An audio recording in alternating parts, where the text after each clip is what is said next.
Hi friends, welcome to my channel KK ஆயுர்வேதம்.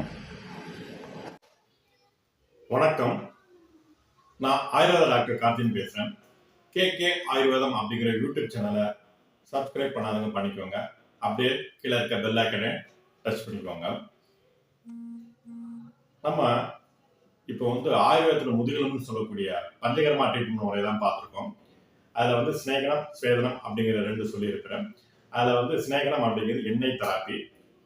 இப்போ ஸ்வேதனம் சொல்லக்கூடிய வேர்வை தெராப்பியை தான் நம்ம பார்க்க போகிறோம். ஒரு ஆயுர்வேத சென்டர்லையோ இல்லைன்னா ஒரு ஸ்பா சென்டர்ல போனீங்கன்னா ஸ்டீம் பாத் இருக்குதா இல்லைன்னா நீராவி குளியல் இருக்கான்னு கேட்போம். ஸோ இதில் முதல்ல ஸ்டீம் பாத்துன்னு சொல்லக்கூடிய நீராவி குளியல் இருக்குது. அப்புறம் ரெண்டாவது இலைக்கிளி, நம்ம ஒத்தணும்னு சொல்லுவோம் இல்லைங்களா, தவிடு ஒத்தணும், உப்பு ஒத்தணும். ஸோ அதை மாதிரி மூலிகைகளை பச்சையாக இருக்கக்கூடிய மூலிகை இலைகளை போட்டு ஒரு கிளி மேலே கட்டி ஒத்தனம் கொடுக்கதான் இலைக்கிளி. அப்புறம் நவர அரிசியை வச்சு செய்யக்கூடிய நவரக்கிளி, குழந்தைகளுக்கு வரக்கூடிய மருத்துவ முறைகள்ல நவரக்கிளி முக்கியமா பயன்படுது. அடுத்து மாமிசக்கிளி, நம்ம உடம்புல ஏதாவது பலகீனம் இருந்துச்சுன்னா அதுக்கு சரி பண்ணக்கூடியது மாமிசக்கிளின்னு இருக்குது. அப்புறம் பாத்தீங்கன்னா பொடிக்கிளி, மருந்துகள், அதாவது மூலிகை மருந்துகளை பொடி பண்ணி அதை ஒரு சின்ன பொட்டனை மாதிரி கட்டி ஒத்தனை கொடுக்கறதுக்கு பொடிக்கிளி அப்படின்னு சொல்றோம். அடுத்து பவுடர் மசாஜ், உட்வர்த்தனம். நம்ம எப்படி எண்ணெய் தேய்ச்சி அபியங்கம் பண்றோமோ, அதாவது எண்ணெய் தேய்ச்சி குளிக்கிறோமோ, அதே மாதிரி மூலிகை பொடிகளை மட்டும் நம்ம உடம்புல தேய்ச்சி குளிக்கக்கூடியது உட்வர்த்தனம் சொல்லக்கூடிய பொடி மசாஜ்.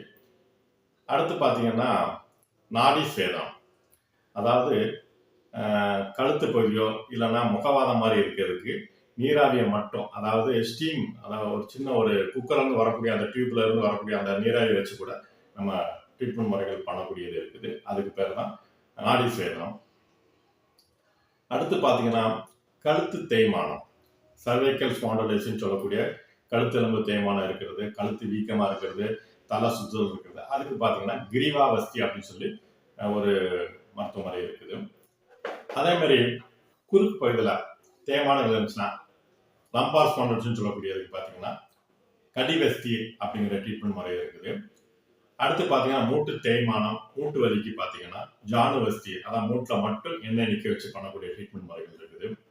அடுத்து லாஸ்ட்டாக பார்த்தீங்கன்னா நெஞ்சில் ஏதாவது அடிபட்டதுனாலையோ இல்லை ஒரு ஆக்சிடென்ட்னால நம்ம நெஞ்சு பகுதியில் ஏதாவது ஒரு அடிபடுறது, இல்லைன்னா ஒரு படபடப்பாக இருக்கிறது, அதுக்கு பார்த்தீங்கன்னா உரோவஸ்தின்னு சொல்லி நெஞ்சில் மட்டும் எண்ணெய் நிற்க வச்சு செய்யக்கூடிய ட்ரீட்மெண்ட் முறைகள் இருக்குது. இந்த முறைகள் தான் நம்ம ஸ்வேதன தெராப்பியில் வரக்கூடியது. இந்த வீடியோ சம்பந்தமா இன்னும் விளக்கமா வரக்கூடிய வீடியோகளை நம்ம கண்டிப்பா பார்க்கலாம். நன்றி, வணக்கம்.